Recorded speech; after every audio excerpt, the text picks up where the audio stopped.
जिंदगी एक सफर है सुहाना. ಒಮ್ಮೆ ಅವರ ಜೊತೆ ಕೆಲಸ ಮಾಡ್ತಿದ್ದ ಒಬ್ಬ ವ್ಯಕ್ತಿ ಸಂಗೀತ ಸಂಯೋಜನೆಗೆ ಇಳಿತಾರೆ. ಆವಾಗ ಅವರಿಗೊಂದು ಆಸೆ ಇತ್ತು, ನನ್ನ ಕಂಪೋಸಿಷನ್ ಅಲ್ಲಿ ಕಿಶೋರ್ ಕುಮಾರ್ ಅವರು ಹಾಡಬೇಕು. शांत तारों से चलना है आगे. ದಾದಾ, ನಾನು ಒಂದು ಹೊಸ ಮ್ಯೂಸಿಕ್ ಕಂಪೋಸ್ ಮಾಡ್ತಾ ಇದ್ದೀನಿ ಸಿನಿಮಾಗೆ, ನೀವು ಹಾಡಲೇಬೇಕು ಅಂತ. ಅವ್ರ ಜೊತೆ ಕೆಲಸ ಮಾಡ್ತಿದ್ದ ಹುಡುಗ ಅವ್ರು ಹೇಳ್ತಾರೆ, ಆಯಿತು, ಆದರೆ ಪೇಮೆಂಟ್ ಗೊತ್ತಲ್ಲ ನಂದು ಅಂತ.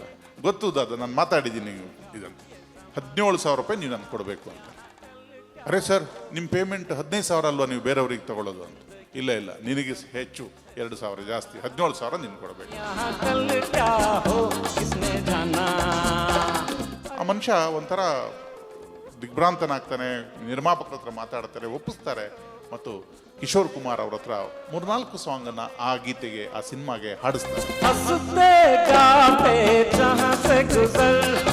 ಹೊರಗೆ ಬಂದು, ಏನಪ್ಪ ಖುಷಿ ಆಯ್ತಾ ನಿನಗೆ ನಾನು ಹಾಡಿದ್ದು ನಿನ್ನ ಕಂಪೋಸಿಷನ್?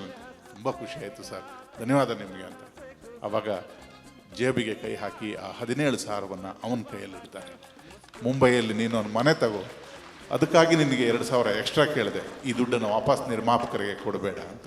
ಅಂತಹ ಹೃದಯವಂತನೂ ಕೂಡ ಕಿಶೋರ್ ಕುಮಾರ್ ಆಗಿದ್ರು ಅನ್ನುವಂಥದ್ದು ಈ ಘಟನೆ ಸ್ಮರಿಸ್ತದೆ. जिंदगी एक सफर है सुहाना.